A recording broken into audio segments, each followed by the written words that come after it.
Hey friends, welcome to last minute tuitions. मेरा नाम सुमेर है। आज हम देखेंगे डीएफटी की प्रॉपर्टीज। हाँ, ये कुछ ज़्यादा ही कंफ्यूजिंग है यार। मैंने जब पहली बार पढ़ी थी ना, मैं तो दिमाग हिल गया था, लेकिन मैंने बहुत इजी करके आपके लिए लाई है डीएफटी की प्रॉपर्टीज, जिसके बेसिस पे यूनिवर्सिटी में सम्स आते। ठीक है, तो सबसे पहली प्रॉपर्टीज इसको कहते हैं पीरियोडिसिटी। क्या कहते हैं? पीरियोडिसिटी।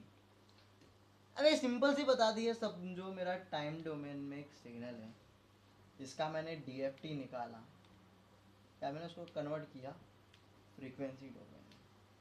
ठीक है, अगर ये सिग्नल कुछ टाइम बाद एन के बाद रिपीट हो रहा है, एन पीरियड के बाद रिपीट हो रहा है, तो उसके डीएफटी में भी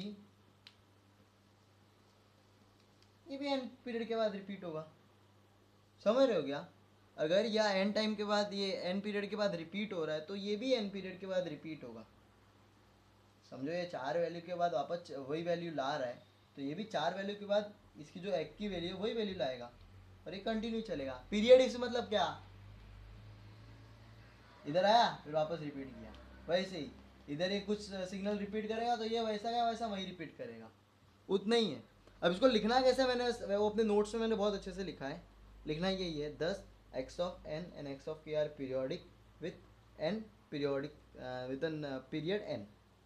और मैंने अच्छे से लिख के दिया, लेकिन मैं आपको कॉन्सेप्ट बता रहा हूँ कि पीरियोडिसिटी क्या होता है। वैसे पीरियोडिसिटी तो मैंने बहुत बार कॉन्सेप्ट बता चुका हूँ मेरे वीडियोस में, तो ये तो आपको बहुत आसानी से पता होगा। वाओ, पहली प्रॉपर्टी कर ली। दूसरी प्रॉपर्टी है लीनियरिटी। अगर आपने मेरा लीनियर और नॉन लीनियर का वीडियो देखा रहेगा, तो ये आपको बहुत इजी पड़ने वाला। नहीं देखा तो प्लीज़ जाके देखिए, बहुत अच्छे से मैंने वहाँ पे एक्सप्लेन किया। लीनियरिटी क्या कहता है, समझो मेरा एक सिग्नल है एक्स ऑफ एन, जो उसका डीएफटी है x1 ऑफ के। मेरा दूसरा सिग्नल है x2 ऑफ एन, जिसका डीएफटी है x2 ऑफ के। ठीक है, अगर ये दोनों के अलग, इनकी इसका डीएफटी ये, इसका डीएफटी ये है, तो लीनियरिटी कहता है कि सपोज मैंने एक a1 इससे मल्टीप्लाई कर दिया a2 इससे, उसी तरह से a1 इससे किया a2 इससे, तो ये दोनों को ऐड किया, a1 x1 of n plus a2 x2 of n, और उसका डीएफटी निकला, तो मुझे क्या मिलेगा पता है? इन दोनों का addition, a1 x1 of k plus a2 x2 of के। मतलब ये सिंगल में भी मुझे वेरिएबल मिल रहा है, और डबल में भी जब मैं इनका कॉम्बिनेशन करूँ सिग्नल, तो भी मुझे ये सिग्नल मिल रहा है। तो बाद में लिखने का 10 सुपर पोजिशन, इसको ही कहते हैं super position. 10 super position satisfied, satisfies the signal is called, the signal is linear, और linearity property satisfied। वो कैसे लिखना मैंने एग्जाम में दिया, लेकिन मैं आप मतलब नोट्स में मैंने बता दिए, आप इसका कॉन्सेप्ट समझ जाओ। समझ रहे हो क्या? पहले लिखने का, पहले क्या लिखने का, पहले ये दोनों चीज़ें लिख देनी। यहाँ पे a1 b1 नहीं आएगा। पहले लिखने का x of n is D F T. X of n का डी एफ टी क्या है? एक्स ऑफ के। x2 ऑफ एन का क्या है?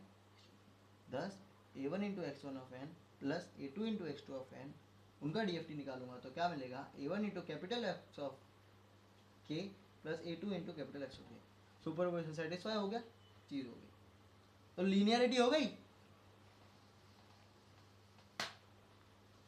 अब one of the important property जिसके बेसिस पे हमेशा सम्स आते हैं, कॉन्वोल्यूशन। इसको आपको 2 पार्ट में लिखना पड़ेगा, टाइम, फ्रीक्वेंसी। वो चीज़ें तो पता है ना। सपोज x1 ऑफ n का डीएफटी है x1 ऑफ k, उसी तरह से x2 ऑफ n का डीएफटी है x2 ऑफ k। तो अगर मैं x1 ऑफ n का कॉन्वोल्यूशन करूँगा x2 ऑफ n के साथ, उसका जो आंसर मुझे मिलेगा वो सेम होगा x1 ऑफ k को अगर मैं x2 ऑफ k के साथ मल्टीप्लिकेशन करूँ। क्या करूँ? मल्टीप्लिकेशन। तो ये दोनों के आंसर क्या सेम होंगे। समझ रहे हो क्या? अगर ये इसका डीएफटी, ये इसका डीएफटी, इन दोनों का मैं कॉन्वोल्यूशन करूँ तो उसका आंसर जो मिलेगा वो सेम होगा इन दोनों के मल्टीप्लिकेशन से। समझ रहे हो?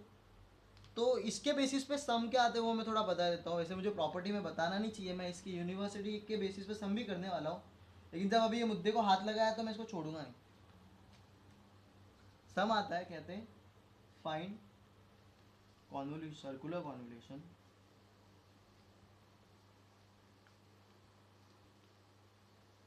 Of two signal, suppose x1 of n है and x2 of n using DFT. क्या? Using DFT. अब लोग क्या करते हैं, जो हफ्ते बंदे, वो क्या करते हैं, लीनियर निकालते हैं, सर्कुलर निकालते हैं, और मार्क्स कितना मिलता है? 0। जब यहाँ से परफेक्टली कहा गया है, स्पेसिफिक किया गया है कि डीएफटी, इसका मतलब क्या? क्वेश्चन का मतलब ये है, वो कह रहे कि भाई सबसे पहले x1 ऑफ n है ना, इसका डीएफटी निकालो जो होता है x ऑफ k, फिर x2 ऑफ n का भी निकालो। अब इनको मल्टीप्लाई करो। क्या करो? मल्टीप्लाई करो, और जो तुम्हारा जो आंसर मिलेगा ना, आंसर वही तो है कॉन्वोल्यूशन, सर्कुलर कॉन्वोल्यूशन। समझ रहे हो? जो मैंने अभी प्रॉपर्टी बताई थी, प्रॉपर्टी में मैंने कहा क्या कहा था, एक और बार मैं इसकी प्रॉपर्टी लिखता हूँ क्योंकि ये बहुत इंपॉर्टेंट प्रॉपर्टी और एग्जाम में आती है। टाइम फ्रीक्वेंसी, दो सिग्नल है x1 of n plus convolution x2 of n जो होता है, उनका डीएफटी में जो फर्क, x2 ऑफ ये, अगर x1 ऑफ n की डीएफटी है x1 ऑफ k और x2 ऑफ n की डीएफटी है x2 ऑफ k, तो अगर इन दोनों का मैं कॉन्वोल्यूशन करूँ तो मैं इन दोनों का कॉन्वोल्यूशन का जो आंसर आता है वो इन दोनों के मल्टीप्लिकेशन का आता है। तो वो लोग क्या एक्सपेक्ट कर रहे हैं कि आप इनका डीएफटी निकालो, उसका मल्टीप्लिकेशन करो और ये वाला आंसर लाओ, ना कि उनका कॉन्वोल्यूशन करके। इसलिए उन्होंने क्या कहा? Using DFT. और आप अभी डीएफटी निकालने के लिए मैट्रिक्स मेथड यूज कर सकते हो। धड़ाधड़ 2 मिनट में इसका डीएफटी निकालो, इसका डीएफटी निकालो, दोनों को मल्टीप्लाई कर दो। मल्टीप्लाई मतलब समझो इस 2 इंटू 3 6, ये वाला मल्टीप्लीकेशन। समझ रहे हो? तो कॉन्वोल्यूशन का तो पूरा कॉन्सेप्ट क्लियर हो गया आपका, सम्स के लिए भी, इसके लिए भी। वैसे हम सम्स करने वाले हैं मुंबई, एक वीडियो में और बनाने वाला हूँ इस पर, क्योंकि वो मुंबई यूनिवर्सिटी में हमेशा पूछते, एग्जाम्स में पूछते, तो मैं छोड़ नहीं सकता भाई यार, मार्क्स बनते ना है। तो 3 प्रॉपर्टी हो गई, पीरियोडिक हो गई, लीनियर हो गई, सर्कुलर हो गई। अब करते टाइम शिफ्ट। शिफ्टिंग क्या होती है पहले ये बता दो। समझो मेरा सिग्नल है 1 2 3 4, ठीक है। अगर ये एक कदम है ना, ये जो अगला है ये इधर आ गया, ठीक है, मतलब ये थोड़ा राइट साइड में सिग्नल शिफ्ट हो गया, तो इसको मैं कैसे लिखता हूँ? इसको तो x ऑफ n लिख रहा था ना, अब मैं लिखूंगा x ऑफ n माइनस 1। समझ रहे हो? क्योंकि पिछला आ गया है, डिले हुआ है सिग्नल। समझ रहे हो? तो x ऑफ n माइनस, इसको कहते हैं शिफ्टिंग। तो अगर टाइम में शिफ्ट हुआ तो फ्रीक्वेंसी में क्या होगा ये पूछ रही है, तो टाइम में था। अगर टाइम में शिफ्ट हुआ ना तो फ्रीक्वेंसी में जो उसकी डीएफटी है x ऑफ k, उसके साथ एक वेरिएबल मल्टीप्लाई हो जाएगा। क्या होगा? e इंटू माइनस जे 2 पाई एन के एन, हाँ एन, सॉरी एक सेकेंड से, मैं आपको बहुत अच्छे से लिखता हूँ। एक्स ऑफ के साथ मल्टीप्लाई होगा e raise to minus j 2 pi m n upon capital n, ठीक है, एम के। अभी एम क्या है? एम वो चीज़ है कि भाई कितना ये हो रहा है, 1 हो रहा है तो एम की वैल्यू क्या है? 1। अगर 2 शिफ्ट हो रहा है तो 2। समझ रहे हो क्या? तो ये कह रहा है फ्रीक्वेंसी में कि अगर तू टाइम में 2 कदम शिफ्ट करेगा तो मेरे को इधर इससे मल्टीप्लाई करना पड़ेगा। तो इसको मैं सेंटेंस में लिखूँ, 10 shifting in time domain leads to multiplication of e raise to minus J2 pi m के upon capital N, where m क्या होता है, कितना वो शिफ्ट कर रहा है, 2 कर रहा है, 3 कर रहा है, एक्सेट्रा एक्सेट्रा। तो टाइम शिफ्ट समझ गया, इजी था भाई। अभी ये प्रॉपर्टी भी एग्जाम में बहुत बार यूज होती है, कभी आपको पूछा जाए तो थोड़ा कॉन्सेप्ट लगा के, इसका मैं सम नहीं करूंगा क्योंकि ये एग्जाम में बहुत कम पूछा गया है, सो कॉन्वोल्यूशन का करूंगा। ये हो गया। अब आ जाते हैं हम लोग रिवर्सल पे, टाइम रिवर्सल। रिवर्सल मतलब सपोज मेरा ये एक डायग्राम है x ऑफ n, क्योंकि कुछ ऐसा है, अगर मैंने x ऑफ माइनस n करा तो क्या हो जाएगा, रिवर्स हो जाएगा। अगर मैंने इधर x ऑफ माइनस n किया तो इसका जो DFT है, समझो इसका DFT था x ऑफ, ये नहीं है डायग्राम नहीं है, ये तो x ऑफ माइनस n है, इधर लिखता हूँ ज़्यादा अच्छा, ये x ऑफ माइनस n का डायग्राम है, x ऑफ n का, इसका रिवर्स। तो x ऑफ k का जो डायग्राम रहेगा, इसका DFT का जो डायग्राम है, समझो वो भी कुछ ऐसा है, तो वो भी रिवर्स हो जाएगा, समझ रहे हो क्या, वो भी कुछ ऐसा ऐसा ऐसा ऐसा। Time reversal in time reversal in time domain leads to reversal in frequency domain, समझ रहे हो क्या, एकदम ऐसी है कि भाई यहाँ पे उल्टा होगा तो वहाँ पे उल्टा होगा।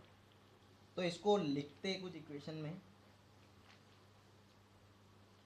एक्स ऑफ माइनस एन, ये टाइम में लिखने का, is equal to x of n minus n. अब एन वो नंबर ऑफ सिग्नल कितने आप में, इधर फ्रीक्वेंसी में क्या लिखोगे आप, x of minus k is equal to x of capital n minus k, समझ रहे हो या, थैंक यू। तो प्रॉपर्टीज तो हमारी हो गई।